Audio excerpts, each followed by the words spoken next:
는 종식되지 않았고 남아 있습니다. 특히 최근에 있었던 사법 쿠데타까지 있었던 네. 상황이라 장경태 의원께서 이 대법관 수를 대폭 증원하는 법원조직법 개정안 발의를 했습니다. 그러니까 14명에서 100명으로 늘리는 내용인데 좀 자세히 설명 좀 해주세요. 지금 우리나라 대법관들이 제대로 된 소위 이제 세 번째 판사인 거잖아요. 그렇죠. 첫 번째 판사, 두 번째 판사도 중요하지만 또 세 번째 판사가 더더욱 중요한 건 아니겠습니까? 3심제 마지막이니까. 그런데 이 1심에서 보통 판사 한 명당 2,500건 정도 사건을 처리하고 있고요. 2심 판사가 보통 이 1인당 한 200건 정도. 근데 지금 3심 세 번째 판사가 제일 중요한데 1년에 1인당 4,500건 정도를 하거든요. 그러면 360일 다 일을 해도 하루에 10건 이상을 재판을 해야 된다는 얘기인데 그렇게 많은데 이재명 대표의 재판권만 그렇게 빨리 30 며칠 만에 6일 만에 뭐 6만 장의 사건 기록 봤다고 하니까요. 선고일 지정까지 보면 6일간밖에 안 됐는데 그러니까 정말 이 대법원이 이렇게 졸속으로 사실상 사법 쿠데타에 준해서 이렇게 허무맹랑한 스스로 사법부의 신뢰를 떨어뜨릴 만한 행동을 했기 때문에 또 정말 공정한 재판을 받을 권리가 국민들께 다 모두 주어져야 되기 때문에 저는 여러 이제 외국 사례도 봤더니 미국 같은 경우는 또 연방 대법원이 있긴 하지만 모든 주마다 다 대법원이 있거든요. 또 있어요. 세 번째 다 대법원. 있어요. 그래서 사실상 대법원이 51개가 있는 것과 같고요. 그렇죠. 이 독일이나 프랑스도 다 100명이 넘습니다. 대법관이. 근데 우리나라만 유독 이 소위 이제 대법원 판사거든요. 왜 지방법원은 또 지방법원 판사, 고등법원도 판사라고 하는데 굳이 대법원 판사라고 안 하고 대법관이라고 하는 저는 이 귀족 판사 제도를 깨야 되겠다.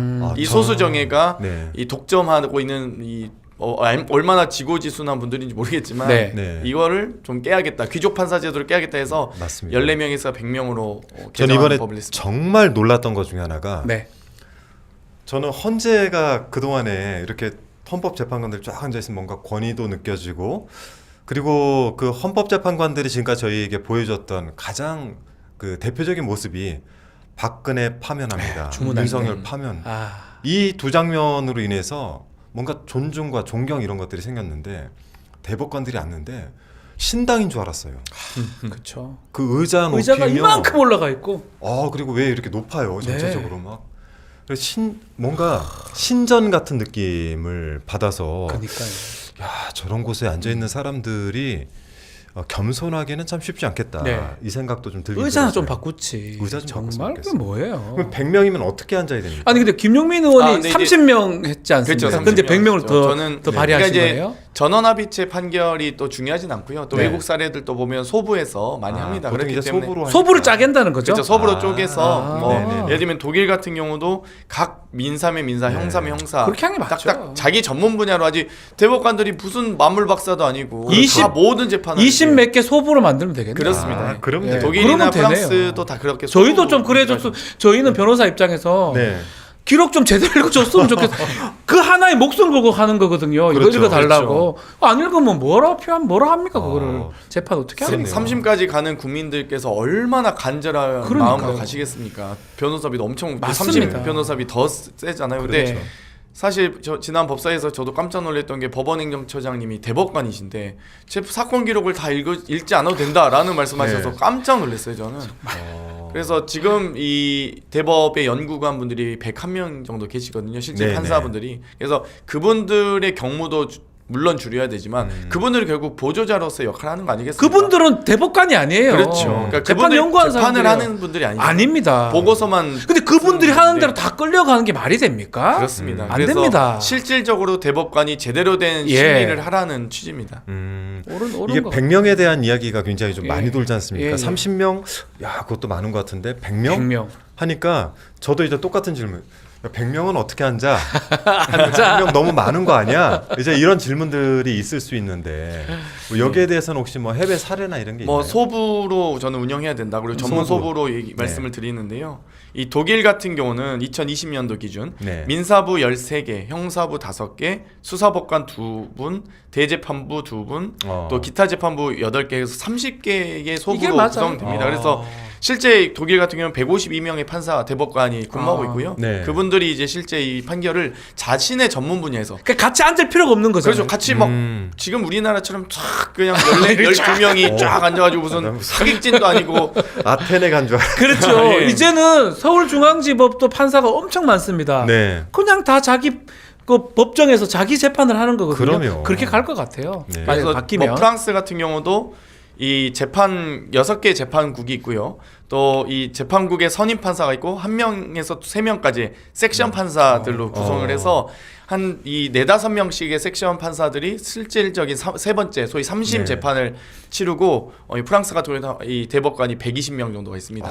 그래서 실질적으로 국민들께서 정말 공정한 재판을 받을 권리 또 제대로 된 재판 억울한 일을 겪지 않도록 하는 이 여러 사법 체계가 있거든요. 근데 네. 유독 우리나라만 귀족 법관처럼 탁 앉아가지고 그냥 전원합의체. 저는 갑자기 100명에 뭔가 좀 약간 그 설득력이 생겨서 네. 100명 맞는 것 같아요. 네, 왜요? 뭐 이렇게 하니까 뭔가 법을 서비스로 저희가 받을 수 있겠다. 그러니까 재판도 1심이신 3심은 억울함이 없도록 하기 위함인데 그렇죠.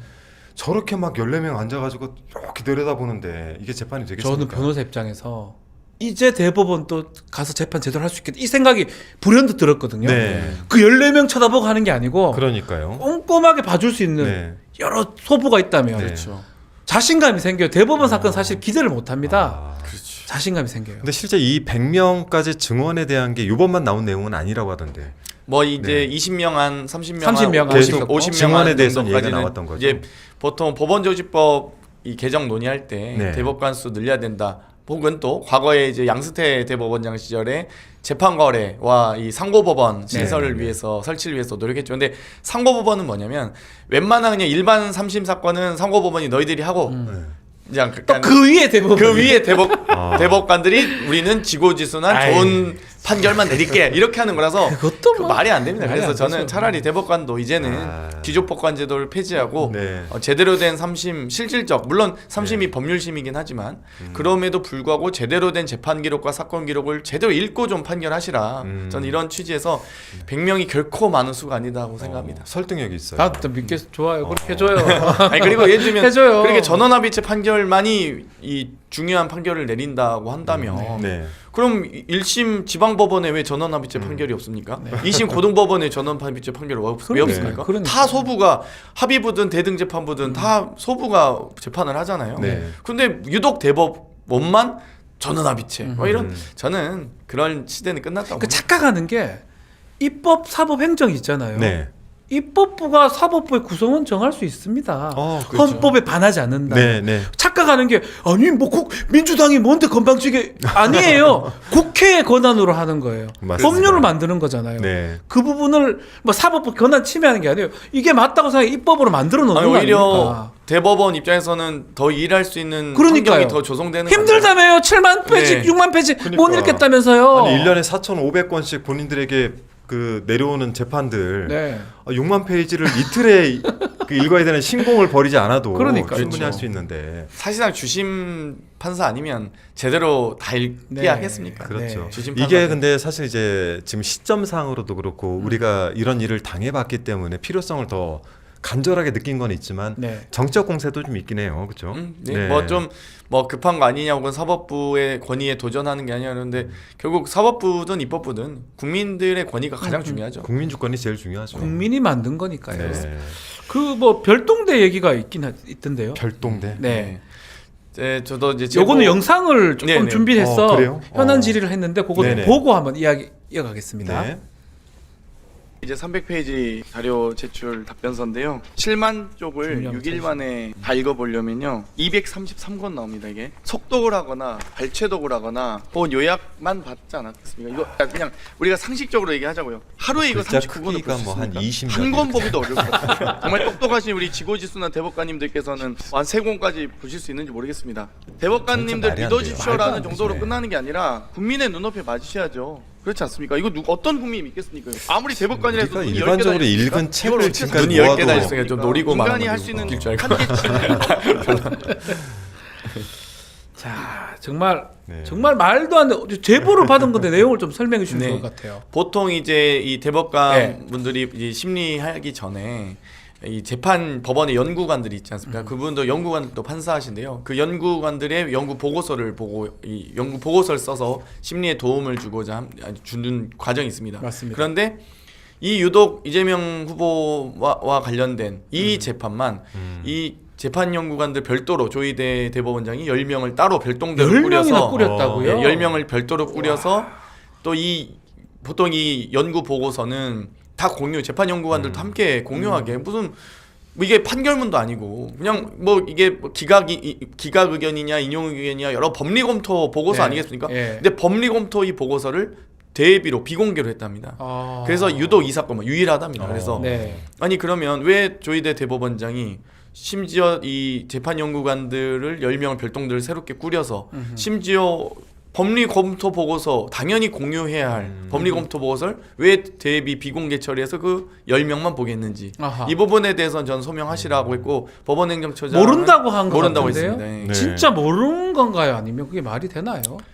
뭐 본인 모른다고 하셨으니까. 그래서 확인하라고 했으니까요. 네. 제가 그 부분은 14일에 있을 조희대 청문회 때 꼭 네. 다시 한번 확인해 볼 예정입니다. 장경태 의원실의 제보가 많이 들어가는 것 같아요. 대단합니다. 예전에도 보면 최고위 때도 그렇고 예.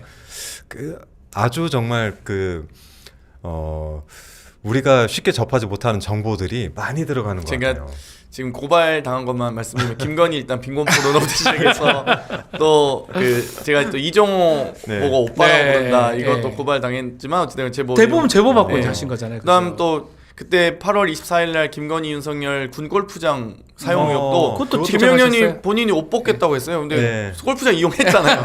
그리고 또 석동현 배우설 얘기했어요. 석동현 변호사 고발했길래 제가 폭도들하고 같이 술집에서 앉아서 있는 걸 사진을 공개했더니 네. 또 그것도 말이 쏙더라고요. 근데 유일하게 지금 하나 고발 안 당했는 게 12월 3일 날 박동만 성형외과 의혹 그리고 프로포폴 그 얘기 사용 하셨는데. 의혹을 얘기했는데 아무도 그건 왜 고발 안 하죠? 나머지 다 고발 당했거든요. 다 그래도 다 소명서, 진술서, 변호사에서 다 제출했는데 네. 고발 안 그것만 고발 안 하고 심지어 제가 딱 고발하면 제가 다 까진 않거든요. 보통 네. 70% 정도 까고 30% 남겨두는데 이 병원에서 예. 마약류를 취급할 때는 마약류 통합관리 시스템에 보고를 하게 돼 있습니다. 근데 등록합니다. 제가 가진 자료가 뭐였냐면 12월 3일 날 이 의약품 향정질서 의약품이 프로포폴을 50대 여성이 사용했다라는 자료가 있었어요. 아. 그래서 그거를 이제 나중에 공개했는데 나중에 이제 대정부질이 공개했는데 아 이거 고발 아무도 안 하니까 공개할 기회가 없는 거예요. 찬스가. 그래서 든든하시네요. 그래서 야. 제가 근데 그걸 이제 이 보건복지장관이나 식약처에 7이 땡땡땡땡 맞냐? 네. 저 7이 땡땡땡땡은 개인 정보 아니잖아. 이름도 모르고 아무것도 모르고. 그렇죠. 7이 이것만 확인해 달라고 했는데 이것도 확인 안 해주고요. 아 그냥 누군가 고발해 주면 그걸 사실관계를 수사라도 할 텐데 아무도 고발 안 하고 그것만 고발 안 당했습니다. 제보가 그만큼 믿음이 가니까 제보를 하는 거 아니겠습니까? 제보가 믿음도 가고 예. 두 번째는 그거를 받아서 믿기지 않고 해주시니까. 할 거다. 예. 이 확신이 있어요. 맞아요. 그래서 이번에도 아마도 뭐 저는 제 추측이니까요. 재판 연구관이 얘기했을 거예요, 이거. 그렇죠. 그 사람이 간도 크지 어떻게 얘기합니까? 제가 장담컨대 장경태 의원실로 가서 나온 내용이면 이거는 뒤에 30%가 숨겨져 있는 거기 때문에 그렇죠. 네, 필요하시면은 고발도 한번 해보세요. 뭐 10명의 별동대는 확실한 근거가 있기 때문에 절차가 그렇죠. 네. 사실 저희가 이제 뭐 그 선거 기간이기 때문에 함부로 이제 유언비어나 아니면 그렇죠. 돌아다니는 내용을 이렇게 얘기할 수는 없는데 이 사법부의 이번 쿠데타와 관련한 여러 가지 이야기들이 지금 막 들리고 있지 않습니까? 또 확인되는 것들이 있으면 언제 나와서 한번 속 시원하게 네. 풀어주시면 고맙겠습니다.